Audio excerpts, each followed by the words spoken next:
J'espère que ce film va faire comprendre à Disney que c'est tout à fait possible de faire des films impressionnants avec que 80 millions de dollars.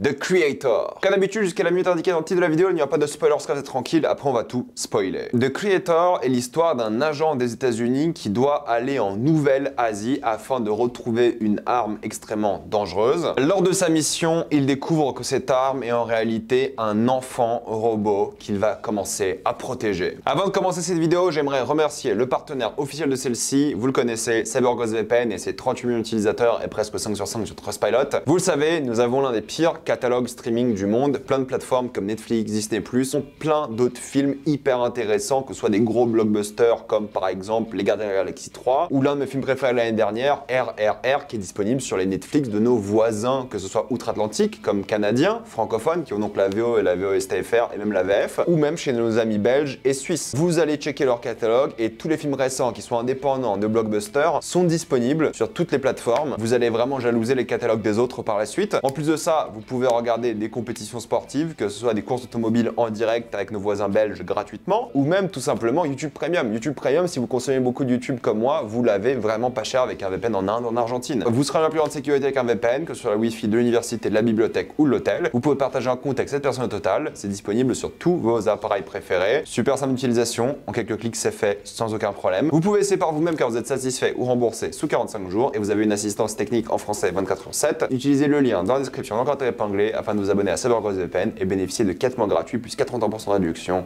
Foncez sur l'offre. The Creator, c'est un film qui est réalisé par Gareth Edwards, qui est le gars qui a fait entre autres Monsters, qui a fait Godzilla, qui a fait Rogue One, des films que beaucoup d'entre vous apprécient, et moi y compris, j'aime tous ces films, je crois en tout cas tous les films que j'ai vus de lui, ceux que j'ai cités, et beaucoup de personnes attendaient ce film, The Creator, parce qu'il y a eu pas mal de marketing le concernant. C'est un film à petit budget, ou disons à moyen budget, 80 millions pour un blockbuster de science-fiction, c'est pas énorme, et c'est dans une ère où les films à moyen budget n'existent plus vraiment, contrairement à l'époque. Et du coup, ce qui se passe avec ce film, c'est qu'il y a comme une sorte de fanbase qui a commencé à se créer autour du film, qui avait très hâte de le voir, qui commençait à s'intéresser à l'esthétique, à la direction artistique et des choses comme ça, qui parle de la caméra, parce que ça a été filmé avec une caméra qui coûte que 4000 $, ce qui est vraiment pas beaucoup pour un gros film comme ça. Ça a été tourné dans plein d'endroits différents, en Thaïlande, au Cambodge, en plein de différents pays d'Asie du Sud-Est, aussi à Londres évidemment, à Pinewood Studios. Mais c'est un film qui a beaucoup fait parler de lui de manière très positive de partout. En plus, les critiques sont sorties la semaine dernière et cette semaine, de bonnes critiques. Et écoutez, je l'ai vu ce matin, j'ai posé un RTT comme d'habitude, et écoutez, c'est vrai que le film a de gros points forts, mais je suis un peu plus réservé que beaucoup de personnes. Non pas que j'ai envie d'être négatif ou pas, mais j'ai été moins impressionné, j'ai été moins satisfait du produit final que j'ai vu un peu l'engouement populaire sur internet. Et pour commencer avec les très bonnes choses, je trouve que Gareth Edwards, c'est un gars qui réalise vraiment bien, il a réussi à créer une ambiance vraiment intéressante dans le film, vu que beaucoup de l'histoire se passe en Nouvelle-Asie, ça a été filmé beaucoup en Thaïlande et ça se ressent, du coup c'est la Thaïlande du futur, ce qui rend vraiment bien l'image. Ça a beaucoup été filmé en extérieur, ça se ressent énormément. Ils ont créé des villes, Gareth Edwards les met bien en avant. Il a réussi à créer une ambiance assez particulière et je trouve que le world building qui a été fait de manière naturelle. C'est-à-dire qu'on n'est pas comme dans certaines séries Disney+, que je vais arrêter de citer, où ça te rabâche en mode dialogue pour t'expliquer ce qui se passe dans le monde. Il y a cependant une critique que je peux faire au dialogue, c'est que le dialogue est extrêmement explicatif par rapport aux enjeux et par rapport à ce qui se passe par rapport aux personnages. Il y a des révélations qui sont faites par dialogue alors que ça aurait pu être des révélations qui auraient pu être faites par de la mise en scène avec des gros twists et des choses comme ça, alors que là c'est fait par un dialogue un peu nul. Je trouve que le film dépend trop des dialogues, là où Gareth Edwards a une mise en scène qui montre beaucoup de choses et qui raconte beaucoup d'histoires par la narration, par le choix de ses décors, par le choix des choses qu'il montre, la population, qu'elle soit indigène, entre guillemets, interventionniste, les Américains ou juste les IA. Je trouve qu'il a vraiment bien dosé tout ça et il a créé quelque chose d'assez unique. Par contre, c'est vrai que lorsqu'il s'agit de dialogue, on est un peu trop assisté, je trouve, et le film manque clairement de subtilité et est extrêmement superficiel. On en parle après. Donc je trouve qu'il a vraiment bien géré du coup et les décors en extérieur, donc en Nouvelle-Asie. Le world building qui est vraiment bien représenté en termes de visuel par rapport à la direction artistique, les robots, les villes, la nature, le mélange des deux qui est hyper intéressant, les temples SF mais en même temps avec une architecture traditionnelle. Visuellement j'étais satisfait. Et en plus de ça il y a une sorte de présence américaine parce qu'en gros ce qui se passe c'est que c'est le Vietnam, dans le sens où c'est l'histoire des États-Unis interventionnistes qui arrivent au Vietnam. En gros c'est l'histoire des invasions américaines dans un pays qui n'est pas du tout entre guillemets préparé préparer à cette invasion-là. Du coup, il y aura beaucoup d'Américains et les Américains ont une arme de destruction massive qui s'appelle le Nomad, qui est vraiment impressionnante. C'est une sorte de vaisseau slash satellite qui est en orbite de la Terre, qui peut évidemment descendre et remonter, mais qui peut larguer des bombes, alors pas nucléaires, enfin même si je pense qu'il pourrait, mais d'énormes missiles qui pourraient détruire des villes entières, ou presque, ou des villages, disons. Il y a ce bon mélange où, bah, pour le coup, on est du côté des autochtones, des Premières Nations, je sais pas c'est quoi le terme approprié et politiquement correct, et on est clairement contre les interventionnistes américains. Alors oui, le personnage principal est américain, mais il a des liens qui sont très concrets et réels à la Nouvelle-Asie. C'est pas l'histoire d'Avatar, on perd pas de temps sur ça. Je trouve que les effets spéciaux sont impressionnants, assez discrets, dans le sens où, bah oui, t'as des robots, c'est clairement fait par des effets spéciaux, oui, t'as des vaisseaux, c'est naturel parce qu'ils ont juste ajouté, entre guillemets, enfin juste, hein, c'est pas facile, ils ont justement ajouté ça à des décors qui existaient, et si t'as déjà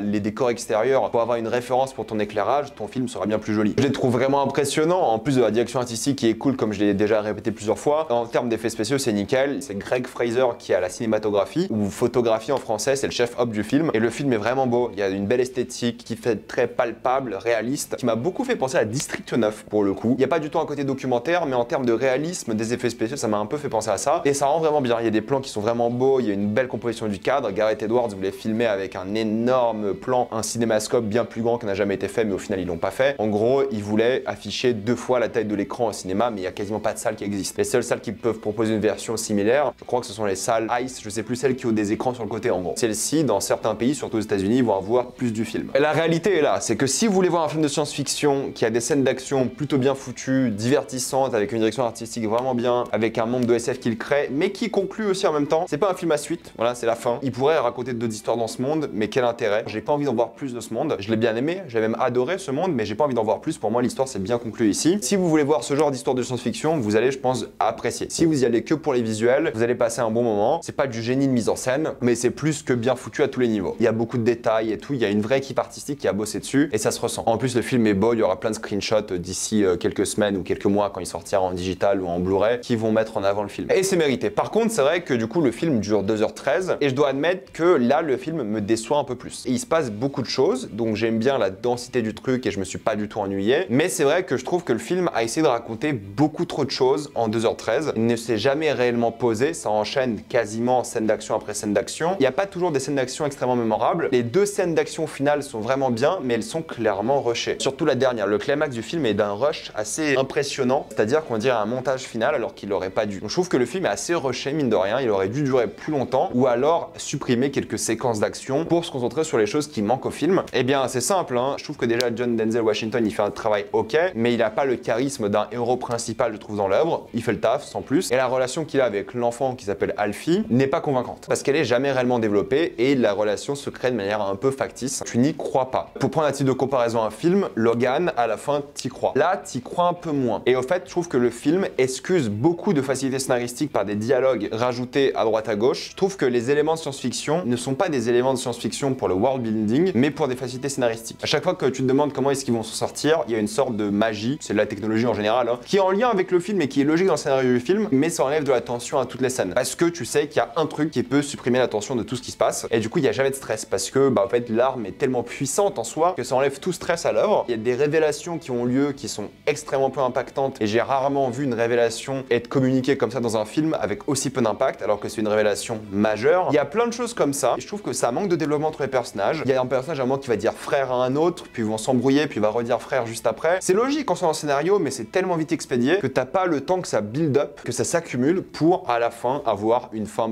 émouvante, touchante, et je trouve que ça manque cruellement d'émotion. Visuellement trop cool, les scènes d'action et tout, mais le film est trop court parce qu'il a voulu être un film d'action avant tout, et je pense que ce film aurait été meilleur si c'était pas qu'un film d'action. Parce que s'il se prenait son temps pour parler d'IA, pour parler de maternité, de paternité, parce que c'est aussi ça le sujet, pour parler de technologie, pourquoi est-ce que les États-Unis ont remplacé les robots, parce qu'en gros dans l'histoire du film, le contexte c'est que les robots ont lâché une bombe nucléaire sur Los Angeles, on se demande pourquoi, sauf que du coup les Américains sont allés en guerre contre les robots, mais les robots du monde entier. Donc ils ont supprimé les IA de tous les États-Unis et de l'Occident, mais la Nouvelle-Asie utilise encore des IA et ils vont continuellement en Nouvelle-Asie, ils envahissent le pays pour détruire les IA. Et je trouve que ça, c'est logique dans le contexte du film et c'est un beau contexte, mais c'est un film d'action avant tout. Et je trouve qu'à chaque fois qu'il essaie d'aborder des thématiques plus sérieuses, c'est extrêmement superficiel. Pourtant, il y avait des choses vraiment intéressantes à aller chercher sur l'IA, sur l'enfance, sur les armes nucléaires, sur l'interventionnisme américain, qui est peut-être la seule chose vraiment bien faite parce que ça reprend l'histoire en fait. Je trouve que les acteurs n'ont pas forcément beaucoup d'alchimie entre eux, les antagonistes antagonistes, pour le coup, les Américains sont vraiment détestables et ça c'est cool. Les protagonistes sont pas forcément appréciables, ils ont pas beaucoup de personnalité. Et tu regardes un film qui est beau, mais assez creux, mine de rien, je trouve. Thématiquement, dans les personnages, ça raconte plein de choses, mais très peu. C'est très superficiel et c'est un peu dommage. Et il y a tout un passage du film avec des flashbacks qui fait beaucoup penser à Inception et je trouve que c'est évidemment beaucoup moins puissant qu'Inception, mais surtout que c'est Hans Zimmer à la musique de ce film-là aussi. Et honnêtement, je l'ai trouvé un peu timide. J'ai même pas fait attention que c'était Hans Zimmer, j'ai même pas fait attention à la musique. Elle fait le travail, mais il n'y a pas un thème, il n'y a pas une récurrence qui revient, il n'y a pas un leitmotiv, il n'y a rien de surprenant. Je trouve que ça manque un peu d'âme. Ça met bien l'ambiance, ça l'installe correctement, mais ça sera une composition mineure, je pense, pour lui. Faudrait que j'écoute la BO. Peut-être j'étais concentré sur le film, j'ai pas fait attention à ça, mais je m'en rappellerai pas. Et du coup, personnellement, je suis sorti du film en me disant, j'ai passé un super moment, j'ai vraiment beaucoup aimé, mais j'ai pas envie de le revoir, j'ai pas envie de m'intéresser aux personnages, je me rappelle à peine de leur nom, j'ai pas été ému, j'ai vu un spectacle visuel qui est très cool, et ça m'a fait rire parce que du coup, Gareth Evans, il a récemment dit en interview, je préfère avoir un scénario moyen et toute la liberté artistique que je veux, plutôt que pas beaucoup de liberté artistique et un excellent scénario. Et j'ai l'impression que la première option, c'est ce qui s'est passé. Il avait beaucoup de liberté artistique, mais le scénario était pas au point. C'est assez personnel, j'ai pas été assez investi dans l'œuvre, pourtant je voulais, je m'y intéressais vraiment, je regardais attentivement et tout. Et pour conclure, voilà, je conseille aux gens qui veulent voir du grand spectacle impressionnant avec un monde de science-fiction vraiment bien établi, qui donne envie d'en voir un peu plus du monde, pas voir plus de cette histoire, mais en même temps, c'est dur à conseiller pour les gens qui veulent s'attacher beaucoup à des personnages, qui veulent aussi se poser un petit peu par rapport à un film et qui veulent du développement de personnages constamment. Parce qu'il y en a vraiment pas du tout ou très peu, et ça m'a un peu déçu. Donc oui pour le spectacle, moins pour les personnages, moins pour l'émotion. Mais pour les fans de SF, évidemment, je vous le conseille. Maintenant, on va passer en spoiler.